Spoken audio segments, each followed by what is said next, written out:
Hey genius, welcome back to the class. तो genius, हम discuss कर रहे थे लेवरेज के प्रैक्टिकल क्वेश्चन और इसमें हम डिस्कस करेंगे प्रैक्टिकल क्वेश्चन नंबर 9। उससे पहले मैं आपको ये बता दूं, ये जो प्रैक्टिकल क्वेश्चन नंबर 9 है ना, ये लेवरेज कम कैपिटल स्ट्रक्चर का ज्यादा है। तो अगर आपने कैपिटल स्ट्रक्चर ना पढ़ा हो, अगर पढ़ लिया है तो कोई बात ही नहीं है, फिर तो आपको बहुत इजीली समझ में आ जाएगा। अगर नहीं पढ़ा है तो एटलीस्ट उसका जो फर्स्ट लेक्चर है ना, कंप्लीट रिवीजन का फर्स्ट पार्ट, वो पढ़ लेना। फर्स्ट लेक्चर होगा ईबीआईटी, ईपीएस, एमपीएस एनालिसिस, ये वाला पार्ट होगा। ठीक है, छोटा सा वीडियो है, वो आप देख लेना, उससे आपको समझ में आ जाएगा। ठीक है, तो क्वेश्चन पढ़ते हैं। The following particulars relating to Navya Limited for the year ended 31st March 2021 is given. Navya Limited जो कंपनी है उसका अपन को डेटा दे रखा है, कब का? 31st March 2021। सबसे पहले दे रखा है output 1 lakh units at normal capacity. Okay, 1 lakh का आउटपुट, 1 लाख यूनिट्स का आउटपुट क्रिएट करते हैं। Next, selling price per unit, SP है इनका 40, वेरिएबल कॉस्ट पर यूनिट 20, यानी कि कंट्रीब्यूशन हो जाएगा 40 माइनस 20 इज इक्वल टू 20। ठीक है, sale minus variable cost. Next अपन को गिवन है fixed cost.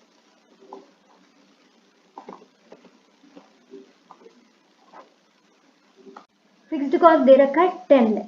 Clear? The capital structure of the company as on 31st March 2021, यानी कि जिस दिन का ये डेटा दे रखा है उसी दिन का अपन को कैपिटल स्ट्रक्चर दे रखा है। देखो यहाँ पर आ गया ना लेवरेज के चैप्टर में कैपिटल स्ट्रक्चर का कॉन्सेप्ट। कैपिटल स्ट्रक्चर मतलब क्या होता है कि आपके पास डेट कितना है, इक्विटी कितना है। ठीक है, वैसे तो बहुत अलग अलग तरीके की कैपिटल लग सकती है, बट मोस्टली जनरली जो होता है वो डेट और इक्विटी के बारे में कहते हैं। ठीक है, अब ये माउस काम नहीं कर रहा, इसलिए मैं बाकी का फोन से रीड कर दे रही हूँ, आपके लिए मैं इंसर्ट कर दूंगी पेज। ठीक है ना। द कैपिटल स्ट्रक्चर, अब कैपिटल स्ट्रक्चर उसी डेट का दे रखा है, यानी कि 31st मार्च 2021। क्या दे रखा है? पहला, equity share capital 1 lakh share of 10 is 10 lakh. 10 lakh की इनकी एग्जिस्टिंग शेयर कैपिटल है।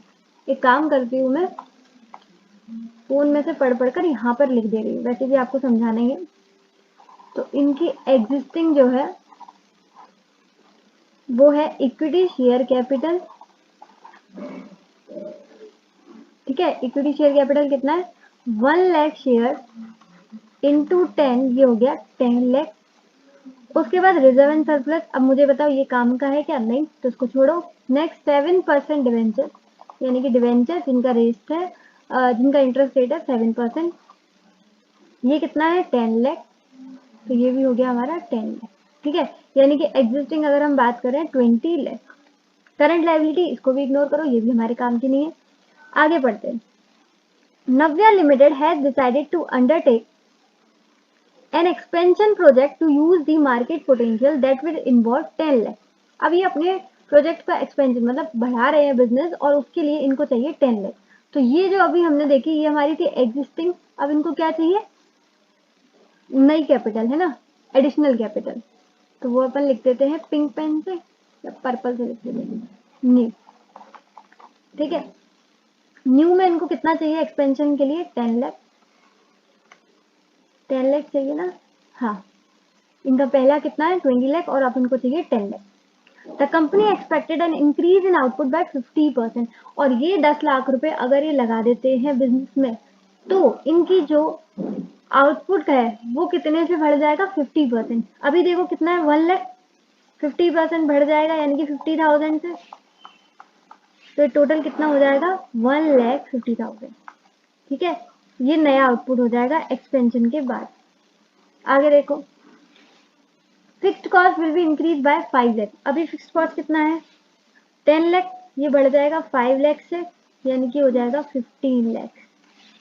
ठीक, the additional output can be sold at the existing selling price without any adverse impact on the market. तो जो हमारी सेलिंग प्राइस है वो पहले भी 40 थी और अभी भी 40 ही रहेगी एक्सपेंशन के बाद। ठीक है, अच्छा एक लाइन स्किप रह गई। Variable cost per unit will be decrease by 10%। Variable cost कहाँ है हमारी, ये रही, ये तो मैंने कंट्रीब्यूशन कैलकुलेट किया था, लेकिन एक्सपेंशन के लिए बोल रहे हैं कितने से घट जाएगी, 10% से, तो 20 का 10% हो गया 2, यानी कि एक्सपेंशन के बाद हो जाएगी 18। तो ये तो बहुत अच्छी बात है कि हमारी वेरिएबल कॉस्ट पहले 20 थी, एग्जिस्टिंग में 20 थी, और जब हम 10 लाख रुपए लगा देंगे तो 2 से घट जाएगी, यानी कि 18 हो जाएगी। क्लियर? तो समझ में आ रहा है क्या क्या बता रहे हैं अपन। देखो ये जो इनकी कैपिटल है ये सारी एग्जिस्टिंग है। इक्विटी शेयर कैपिटल था 1 लाख इंटू 10 लाख, और डेट था 10 लाख, यानी कि टोटल 20 लाख। ठीक है, ये एग्जिस्टिंग था, और जब ये एग्जिस्टिंग था ना कैपिटल, तब इनका आउटपुट 1 लाख था, सेलिंग प्राइस 40 था, वेरिएबल कॉस्ट 20 और फिक्स्ड कॉस्ट 10 लाख। लेकिन लेकिन लेकिन जैसे ही इन्होंने 10 लाख रुपए न्यू और लगाए, 10 लाख रुपए न्यू और लगाए, तो इनका जो आउटपुट है वो 50% से बढ़ गया, यानी कि 1,50,000। जो इनकी सेलिंग प्राइस थी वो सेम थी 40, और जो इनका वेरिएबल कॉस्ट था वो घटकर 18 हो गया, और जो इनका फिक्स्ड कॉस्ट था वो बढ़कर 15 लाख हो गया। ठीक है, यानी कि दो डेटा है आपके पास, एक एग्जिस्टिंग का और एक न्यू का। क्लियर? इतना समझ में आया? आगे देखें।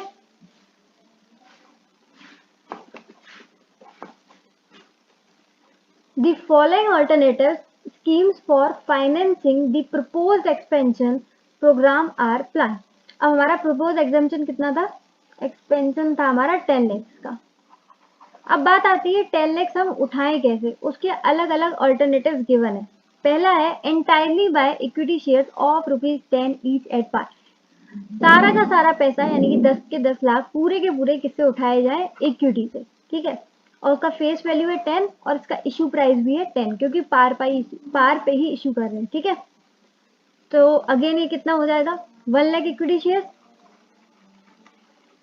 10 से इंटू करेंगे तो ये हो जाएगा 10 लाख। ठीक है, तो नंबर ऑफ इक्विटी शेयर्स कितने हो गए, पहले वाले केस में 1 लाख। क्लियर? दूसरा ऑल्टरनेटिव, ऑल्टरनेटिव 2 है 5 lakh by issue of equity shares of ₹10 each.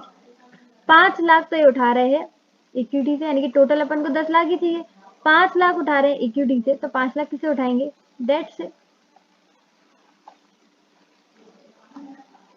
ठीक है, तो यहाँ पर नंबर ऑफ शेयर्स बताओ मुझे, 5 लाख है 10 का, यानी कि 50,000, and the balance bye issue of debentures, बाकी का डिबेंचर से उठाएंगे। और ध्यान रखना यहाँ जो डिबेंचर्स का रेट है वो 6% है। जो हमारा एग्जिस्टिंग में डिबेंचर्स थे वो 7% रेट के थे, और यहाँ 6% से मिल रहे हैं, तो अच्छी बात है, सस्ते मिल रहे हैं।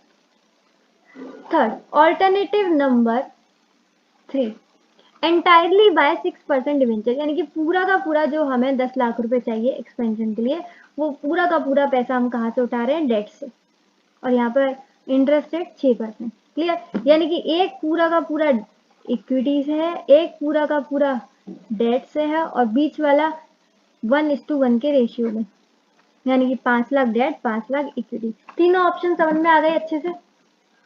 आगे देखें, क्वेश्चन क्या मांगता है, find out which of the above mention alternative, यानी कि जो 3 ऑल्टरनेटिव हमने दिए हैं इनको आपको फाइंड करना है। Would you recommend for Navya limited, Navya limited कौन सा सिलेक्ट करे, फर्स्ट, सेकंड या third, with reference to the risk, risk का मतलब यहाँ पे आपको लेवरेज कैलकुलेट करने पड़ेंगे, एंड रिटर्न इनवर्ड, रिटर्न मतलब यहाँ पर आपको ईपीएस कैलकुलेट करना पड़ेगा। और ये ईपीएस कैलकुलेट करना अलग अलग ऑल्टरनेटिव में, यही अपन ने सीखा था कैपिटल स्ट्रक्चर की फर्स्ट क्लास में।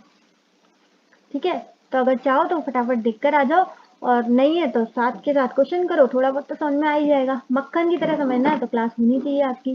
ठीक है, और लेवरेज तो आपको आता ही है कैलकुलेट करना। Assuming a corporate tax rate at the 40%, 40% का दे रखा है हमें टैक्स रेट, तो अपन को क्या चाहिए, रिस्क एंड रिटर्न के रेफरेंस में बताना है कि कौन सा रिकमेंड करेंगे ऑप्शन। ठीक है, तो पूरा अच्छे से बताएंगे, क्योंकि एज अ चार्टर्ड अकाउंटेंट आपको अच्छे से उन्हें पूरा कंसल्टेंसी जैसे देते ना उसी तरीके से बताना है कि किसको आपको चूज करना है, क्यों चूज करना है, किसको नहीं चूज करना है, क्यों चूज नहीं करना, तो पूरा अच्छे से सिलेक्शन आपको बताना है।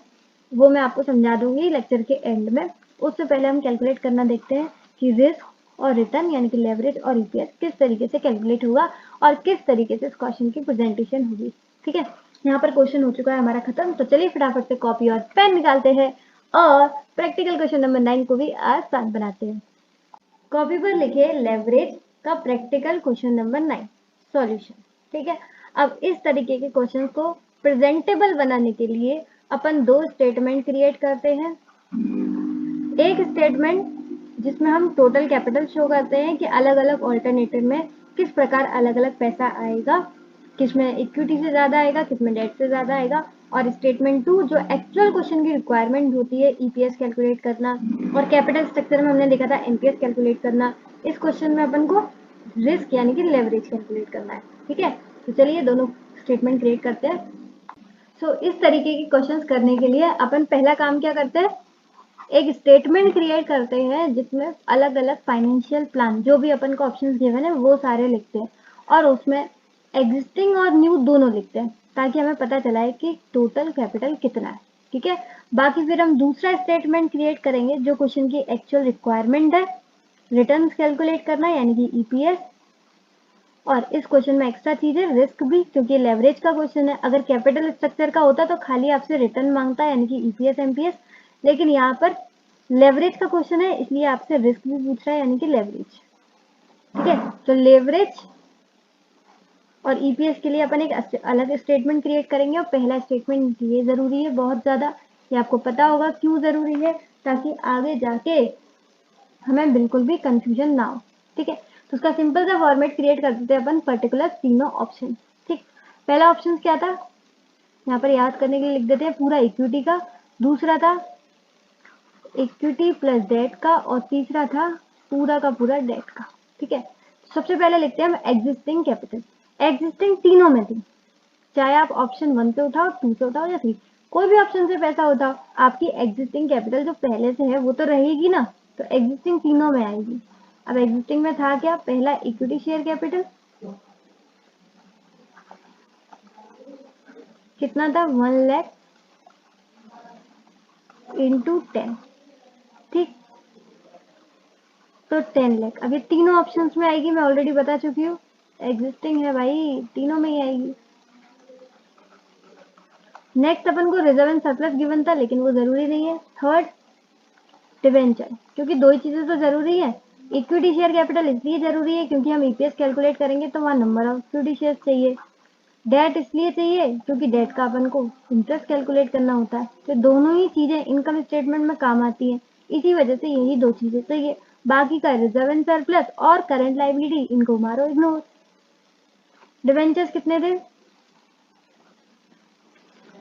अगेन 10 लाख आई गेस, हाँ 10 लाख, यानी कि एग्जिस्टिंग जो हमारी टोटल है वो 20 लाख है, जो कि तीनों ऑप्शंस में आएगी, चाहे आप कहीं से भी पैसा उठाइए। इसे शॉर्ट में लिख देती हूँ, 20 लाख, 20 लाख, 20 लाख। ठीक, न्यू। अब बात आती है न्यू, यहाँ ध्यान देना। तो पहले ऑप्शन में क्या है, इक्विटी, इक्विटी शेयर कैपिटल। ठीक, पहले ऑप्शन में इक्विटी है, पूरा का पूरा इक्विटी से उठाया जा रहा है, यानी कि यहाँ पर आएंगे 1 लाख शेयर इंटू 10, ये हो गई 10 लाख। तो इसका तो पूरा कंप्लीट हो गया, 20 पहले थे, 10 अब आ जाएंगे, ये हो गया 30 लाख। और इक्विटी किसमें थी, थर्ड वाले ऑप्शन में तो पूरा का पूरा पैसा डेट से उठाया जा रहा है, यानी कि यहाँ पर कुछ भी इक्विटी नहीं था। एडिशनल में न्यू में कोई भी इक्विटी नहीं था। सेकंड वाले में इक्विटी था लेकिन half amount, that is 5 lakh. तो यहाँ पे जो नंबर ऑफ शेयर्स हो जाएंगे वो 50,000 इंटू 10 हो जाएगा। क्लियर। नेक्स्ट पैसा डेट से, तो पहले वाले में सारा पैसा इक्विटी से उठाया गया था तो यहाँ पर डेट नहीं होगा। सेकंड वाले में डेट से आएगा लेकिन सिर्फ और सिर्फ half amount, that is 5 lakh. और कौन से थे, 6% डेट। और थर्ड वाले में सारा का सारा पैसा उठाया गया था डेट से, तो यहाँ आ जाएगा 10 लाख। कौन से वाले डेट, 6% अगेन सेम थे। तो अब टोटल हो गई 5 लाख, 5 लाख, 10 लाख, और ये ऊपर 20 लाख यानी कि 30 लाख। तीनों में देखो कैपिटल उतनी ही लगेगी, तीनों में आप देखोगे कैपिटल उतनी ही लगेगी। सिर्फ फर्क क्या है कैपिटल स्ट्रक्चर का, कि पहले में पैसा उठाया है पूरा का पूरा इक्विटी से, दूसरे में पैसा उठाया है 50-50 यानी कि इक्विटी और डेट से, और थर्ड वाले में जो पैसा उठाया है वो सारा का सारा डेट से उठाया गया। क्लियर? सिर्फ इतना फर्क है। बाकी ये मैंने आपको 3-6 बार बता दिया कि एग्जिस्टिंग तीनों ऑप्शन में आएगी। ठीक है, चाहे आप यहाँ से पैसा उठाओ, यहाँ से उठाओ या यहाँ से उठाओ, लेकिन जो आपका नंबर ऑफ शेयर्स यहाँ पर होंगे वो तीनों में आएंगे, जो आपका 7% डेट है वो यहाँ पर तीनों में आएगा। ठीक है, क्लियर? ये वाली बात ध्यान से समझ में आई? पूरा फॉर्मेट आपको पहला वाला स्टेटमेंट समझ में आ गया? कुछ नहीं है, बस आपको एग्जिस्टिंग लिखना है और एग्जिस्टिंग तीनों में आएगा, उसके बाद न्यू लिखना है। क्लियर? अब चलते हैं अपन सेकंड स्टेटमेंट में, फटाफट बनाओ। Statement showing risk and return of alternative schemes. जिन स्टूडेंट्स ने कैपिटल स्ट्रक्चर पढ़ रखा होगा उनको तो स्टेटमेंट पहला वाला बहुत इजी लगा होगा, लेकिन नहीं जिसने पढ़ा है कोई दिक्कत नहीं है, आप एक बार खुद से बनाना, आपको आसानी से आ जाएगा। ठीक है, एक दो बार बस प्रैक्टिस करनी है, आपको सिंपल लगने लगेगा। सेकंड स्टेटमेंट, ये तो सबको ही आता है, statement showing risk and return of alternative. अब इसमें देखना क्या कैसे फॉर्मेट बनेगा, सेम वही है, पर्टिकुलर तीनों ऑप्शन, लेकिन ध्यान रखना इसमें एग्जिस्टिंग भी आएगा, क्योंकि अपन बाकी वो चीज़ों का देखेंगे ना कि कितना रिटर्न और कितना रिस्क है, एग्जिस्टिंग से लेकर और बाकी फॉर्मेट, बाकी जो ऑल्टरनेटिव है उनको लेकर। पहले मैं याद रखने के लिए लिख दूँ, ऑप्शन नंबर 1 है हमारा इक्विटी का, ऑप्शन नंबर हमारा है 2 इक्विटी प्लस डेट का, और ऑप्शन 3 है पूरा का पूरा डेट का। ठीक है, अब आते हैं अपन स्टेटमेंट पर। अब देखो, जो हमारा स्टेटमेंट कैपिटल स्ट्रक्चर में स्टार्ट होता था वो ईबीआईटी से होता था, ठीक है, और ईपीएस पे खत्म होता था, एनपीएस पे खत्म होता था। लेकिन यहाँ पर जो स्टेटमेंट है वो सेल से स्टार्ट होगा, क्योंकि यहाँ पर अपन को लेवरेज भी कैलकुलेट करने हैं ना, तो अपन को ये सारी चीजों की जरूरत पड़ेगी। ठीक है, तो सेल से स्टार्ट करते हैं। सबसे पहले कितना आउटपुट था एग्जिस्टिंग में? 1 लाख।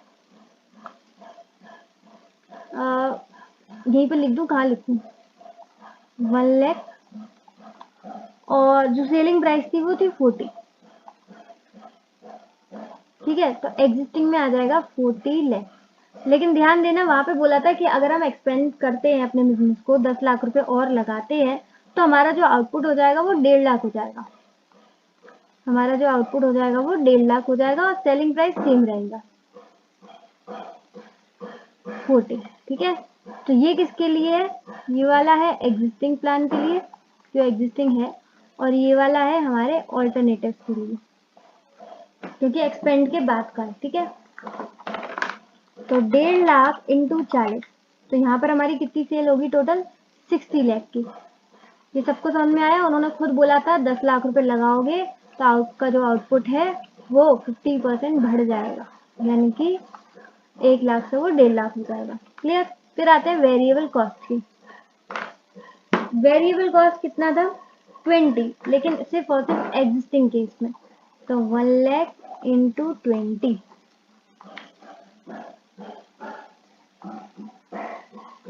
ठीक, तो इसका कंट्रीब्यूशन आ गया, sales minus variable cost, contribution आ गया 20 लाख। ठीक है ना? अब यहाँ बात करें तो आउटपुट रहेगा हमारा 1,50,000, क्योंकि उतने से बढ़ गया था हमारा 50,000 से, और जो वेरिएबल कॉस्ट है वो 20 नहीं, अब 18 हो जाएगी। याद है? घट गई थी वो, मैंने करके भी दिखाया था आपको। तो 1.5 लाख इंटू, मैंने 20 कर दिया, 1.5 लाख इंटू 18। तो जब हम बिजनेस को एक्सपेंड कर देंगे तो हमारी वेरिएबल कॉस्ट हो जाएगी 27 लाख। अब आप ये सोच रहे होगे कि मैम वेरिएबल कॉस्ट कम हो रही है तो यहाँ पे बढ़ क्यों रही है 20 से 27 लाख? वेरिएबल कॉस्ट नहीं बढ़ रही, वेरिएबल कॉस्ट पर यूनिट घट रही है। सॉरी, वेरिएबल कॉस्ट नहीं घट रही, वो डिक्रीज नहीं हो रही, variable cost per unit decrease हो रही है। पर यूनिट मतलब पहले 20 थी अब 18 हो गई है, लेकिन आउटपुट बढ़ रहा है, तो भाई ओवरऑल कॉस्ट तो बढ़ेगी ना, इसलिए 27 लाख है। ठीक है, ये तो भाई कॉमन सेंस वाली बात है, लेकिन फिर भी कोई दिक्कत नहीं है, अगर ये आपको डाउट आया है तो मैंने आपका हाथ के हाथ सॉल्व भी कर दिया। अब सब में सेम ही रहेगी ये चीज।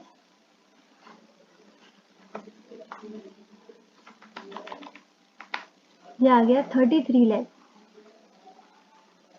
10 में से 7 गए 3, 5 में से 2 गए 3। Clear? Sales minus variable cost, बस यही ध्यान रखने वाली थी कि ये चीज एग्जिस्टिंग के लिए है और ये चीज एक्सपेंशन की, एक्सपेंशन बोलो या ऑल्टरनेटिव, तीनों के लिए होगा। आगे फिक्स्ड कॉस्ट, फिक्स्ड कॉस्ट थी हमारी एग्जिस्टिंग 10 लाख,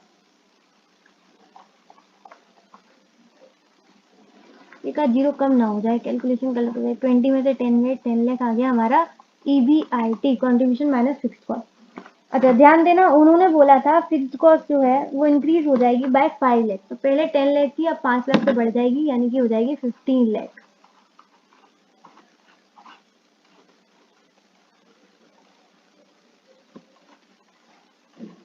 ठीक है, तीनों केसों में जाएगी। तो 33 माइनस 15 हो गया 18 लाख।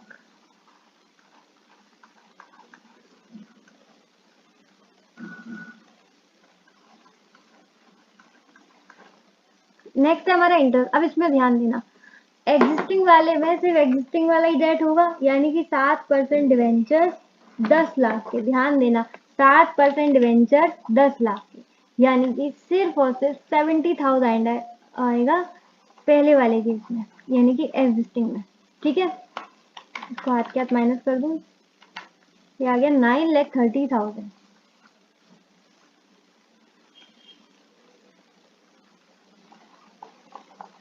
अब ध्यान देना, पहला वाला जो हमारा ऑप्शन है वो पूरा का पूरा इक्विटी का था, यानी कि 10 लाख रुपए जो उठाए हैं वो सारे के सारे इक्विटी से उठाए। क्या कुछ भी एडिशनल डेट उठाया था हमने? बोलो नहीं। क्या कुछ भी एडिशनल डेट उठाया था? नहीं। लेकिन हमारा जो एग्जिस्टिंग डेट है वो तो हो गई, तो एग्जिस्टिंग डेट है तो हमारा एग्जिस्टिंग इंटरेस्ट होगा, यानी कि 70,000 यहाँ भी आ जाएगा। ये बात समझ में आई? पुराना तो डेट नहीं है, लेकिन नया, सॉरी, नया तो डेट नहीं है लेकिन पुराना तो है ना। तो इंटरेस्ट कैलकुलेट करते समय याद रखना ओल्ड प्लस न्यू दोनों लेने हैं। एग्जिस्टिंग में तो खाली ओल्ड आएगा, और ऑप्शन 1 में ओल्ड प्लस न्यू, ओल्ड तो आएगा लेकिन न्यू 0 आएगा, क्योंकि न्यू में कुछ भी डेट से नहीं उठाया। तो यहाँ पर 18 लाख माइनस 70,000, ये आ गया 17,30,000। ठीक, नेक्स्ट।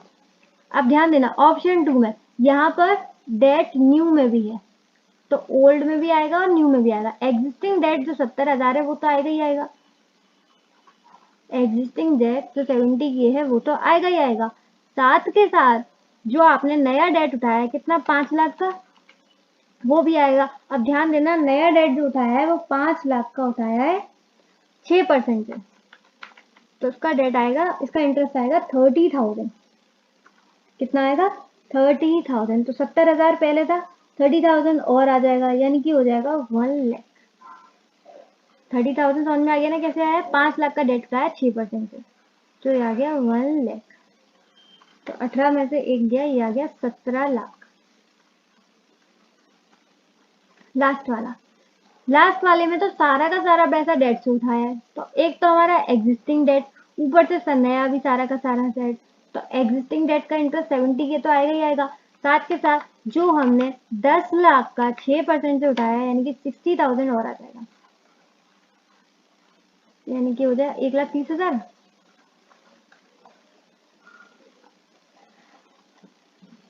ये याद रखना, ये डेट की कैलकुलेशन है, डेट के इंटरेस्ट की कैलकुलेशन है।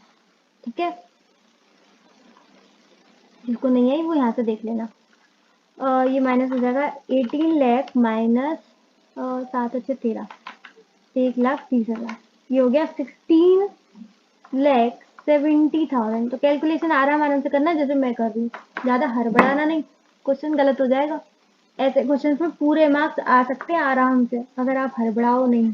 अब देखो, टैक्स रेट ये गिवन था अपन को शायद 40%, हाँ सही है 40%। फटाफट लगाते हैं, 9,30,000 इंटू 40%, ये आ गया 3,72,000, माइनस कर देंगे 9,30,000, ये आ जाएगा 5,58,000। सेम यहाँ पर करते हैं, 1730 इंटू 40%, ये आ जाएगा 6,92,000, माइनस करेंगे 17,30,000 में से, ये आ जाएगा 10,38,000। नेक्स्ट 17 लाख इंटू 40%, एक सेकेंड, 17 लाख, अरे यार आज कैलकुलेटर भी दिक्कत कर रहा है, माउस खराब, कैलकुलेटर खराब, जिंदगी बची है बस। 17 लाख इंटू 40%, ये हो गया 6,80,000। फाइनली हमारा कैलकुलेटर चल गया। इसको 17 लाख में से माइनस कर देंगे, ये आ गया 10,20,000।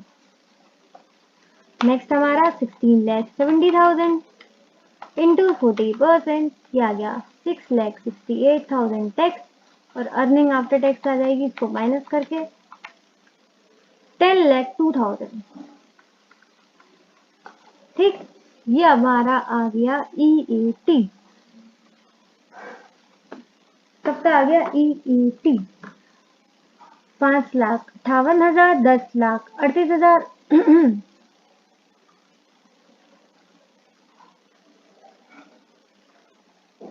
10,20,000 और 10,02,000। एक बार अपना चेक कर लो सेम आ रहा है कि नहीं।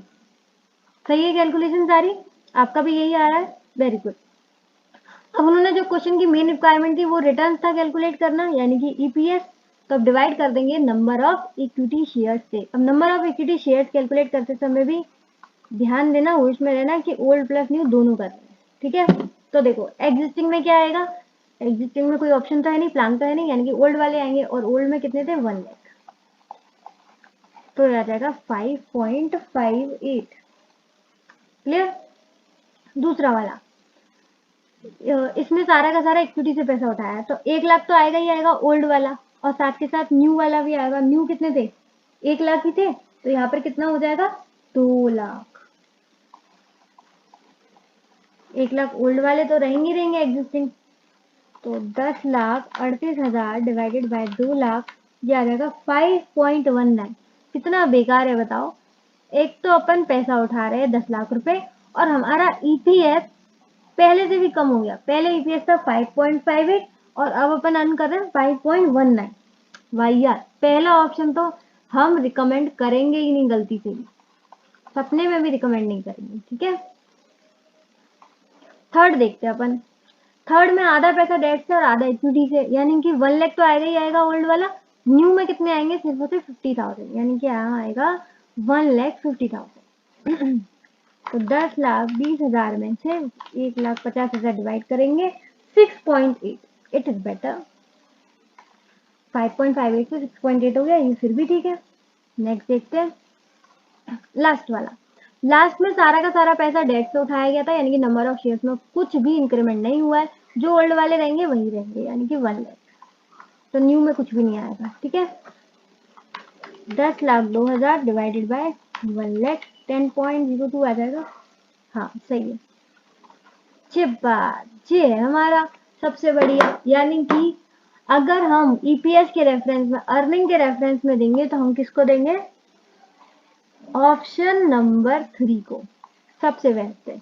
ये गलती से भी नहीं देंगे, ठीक है। ऑप्शन नंबर 1 आप चूज करो तो ऑप्शन, कंपनी अगर नव्या लिमिटेड चूज करे तो ऑप्शन 2 और 3 में से करे, और ईपीएस के अकॉर्डिंग वो किसको करे, ऑप्शन नंबर 3 को। क्लियर, समझ में आ गया पूरा। अभी ये स्टेटमेंट कंप्लीट नहीं हुआ है, याद है उन्होंने बोला था रिस्क और रिटर्न दोनों, तो रिटर्न तो अपन ने कैलकुलेट कर दिया, अभी रिस्क रह गया। रिस्क में हमारे आएंगे लेवरेज, तो अपन कैलकुलेट करते हैं तीनों लेवरेज। पहला है हमारा ऑपरेटिंग लेवरेज, फाइनेंशियल लेवरेज और कंबाइंड लेवरेज। ऑपरेटिंग का formula contribution upon EBIT, second EBIT upon EBT, और लास्ट इन दोनों का into operating leverage into financial leverage, तो आ जाएगा आपका कंबाइंड लेवरेज। ये तीनों लेवरेज के फॉर्मूले तो आपको आते ही होंगे, तो ये समझाने की तो जरूरत ही नहीं है। लेवरेज पढ़ रहे हैं तो लेवरेज का ही क्वेश्चन है, ठीक। तो फटाफट फॉर्मूले में पुट करते हैं। सबसे पहले देखते हैं कंट्रीब्यूशन। अरे यार ऊपर जाना पड़ेगा, मैं इसका फोटो क्लिक कर दे रही हूँ उसको। अरे देखो ऐसे चलता है माउस के बगैर, ये दिक्कत है। तो मैंने ऊपर की वर्किंग का फोटो क्लिक कर लिया है, अब मुझे पता है कंट्रीब्यूशन कितना कितना है। तो पहले का कंट्रीब्यूशन है 20 लाख एग्जिस्टिंग वाले केस का, सेकंड 33 लाख, नेक्स्ट 33 लाख। ये सब अपन ऑलरेडी ऊपर कैलकुलेट कर चुके हैं, ठीक है। तो ये मत सोचो कहाँ से आ रहा है, सब ऊपर कैलकुलेट हो चुका है। अब बस यहाँ पर हम वैल्यू सब्स्टिट्यूट कर रहे हैं। ईवीआईटी, ईवीआईटी की बात करें तो पहले वाले का है 10 लाख, दूसरे वाले का है 18, तीसरे वाले का 18, अरे सबका 18 18 18। इनका कॉन्ट्रीब्यूशन और वीबीआईटी तीनों का सेम है, यानी कि इनका ऑपरेटिंग लेवरेज भी सेम ही आएगा। चलो पहले वाले का कैलकुलेट करते हैं। 20/10, ये तो बहुत सिंपल है। 2 सेकेंड 33/18, ये आ गया 1.83, यानी कि 1.83। इसका भी आ जाएगा 1.83 और इसका भी आ जाएगा 1.83। तो यहाँ अपन कोई डिसीजन ले ही नहीं सकते, ठीक है, यहाँ अपन कोई डिसीजन नहीं ले सकते क्योंकि तीनों का 1.83 1.83 1.83। अब कुछ लोग ये बोल रहे हैं कि मैम सेकंड को सिलेक्ट कर लो, तो भाई बहुत ही बेवकूफ हो तुम लोग। ये एग्जिस्टिंग है, यहाँ पे तो कुछ सिलेक्ट करना ही नहीं है, ये तो कंपैरिजन कर रहे हैं कि हमारा रिस्क क्या हो रहा है, रिस्क हमारा कम हो रहा है, ठीक है, लेकिन तीनों में ही सेम है, इसलिए हम यहाँ पर डिसीजन नहीं ले पा रहे हैं, ठीक है। और पहली बात आपने ये कैसे बोल दिया, एक तो ये है कि एग्जिस्टिंग है, आप बोल ही नहीं सकते, इसमें तो हमें डिसीजन लेना ही नहीं है, डिसीजन हमें लेना है इन तीन ऑल्टरनेटिव्स में। और सेकंड दूसरी बात कि ये रिस्क हमारा ज्यादा है, इसको तो सिलेक्ट करना ही नहीं है, ईपीएस थोड़ी है तो ज्यादा सिलेक्ट करेंगे। जब हम लेवरेज देख रहे हैं यानी कि रिस्क देख रहे हैं तो जिसका कम होता है वो सिलेक्ट करते हैं, ठीक है, लोअर द बेटर। ईपीएस देखते हैं तो हायर द बेटर, तो डिसीजन ध्यान से लिया करो, ऐसे नहीं। नेक्स्ट है हमारा ईवीआईटी अपॉन ईवीटी। तो ईवीआईटी पहले का 10 लाख और इन तीनों का सेम ही है, ईवीआईटी 18 लाख 18 लाख 18 लाख, ठीक है। अब ईवीटी देखते हैं। ईवीटी अपन पुरानी वर्किंग्स में कैलकुलेट हो चुका है ऑलरेडी। पहले का है 930, दूसरे का 1730, तीसरे का 17 लाख। चलो इस बार अलग अलग है तो अलग अलग आएगा डीएफएल। लास्ट है हमारा 16,70,000। चलो कैलकुलेट करते हैं। 10 लाख डिवाइडेड बाय 9,30,000, ये हो गया 1.075, यानी कि राउंड ऑफ करेंगे तो 1.08। सेकेंड 18 लाख डिवाइडेड बाई 17,30,000, ये आ गया 1.04। पहले से रिस्क कम है, बढ़िया बात है। 18 लाख डिवाइडेड बाई 17 लाख, ये आ गया 1.58, यानी कि 1.06। राउंड ऑफ करके करते हैं तो 18 लाख डिवाइडेड बाई 16,70,000, 1.0778, यानी कि 1.08। सब एक एक डेसिमल राउंड ऑफ कर दिया मैंने, ये आ गया 1.08, 1.04, 1.06, 1.08, ठीक है, ज्यादा फर्क नहीं है, पास पास है, 04, 06, 08। नेक्स्ट कैलकुलेट करते हैं हम कंबाइन लेवरेज, ड्यूएल इंटू डीएफएन, ठीक है। तो पहले वाले का हो जाएगा 2 इंटू 1.08,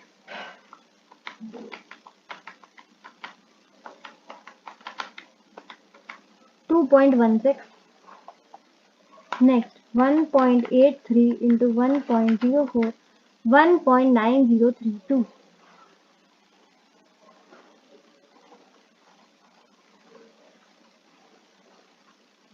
1.83 इंटू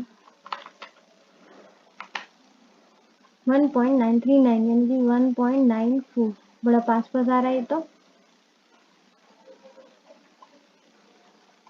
नेक्स्ट 1.83 इंटू 1.08, 1.8, अरे यार 1.83 इंटू 1.08।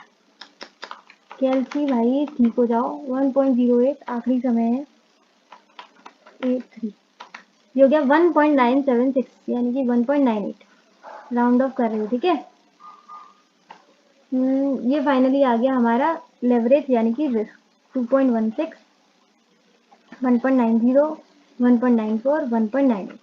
तो मुझे बताओ, सबसे बढ़िया बात कि हम एक्सपेंशन कर रहे हैं तो अच्छा काम कर रहे हैं, क्योंकि जो हमारा एग्जिस्टिंग है उसमें रिस्क ज्यादा है, लेकिन एक्सपेंशन में हम रिस्क कम बेयर कर रहे हैं, तो बढ़िया बात है कि हम एक्सपेंशन कर रहे हैं। दूसरी बात, सबसे ज्यादा रिस्क इसमें कम है, 90, 94, 98, तो सबसे ज्यादा फर्स्ट वाले में, लेकिन फर्स्ट वाला अपन को चूज नहीं करना क्योंकि इसका ईपीएस किससे, एग्जिस्टिंग वाले से ही कम है, ठीक है। तो मैंने आपको बताया था, भूल कर भी फर्स्ट वाले को आप रिकमेंड नहीं करेंगे, तो किसको रिकमेंड करेंगे आप।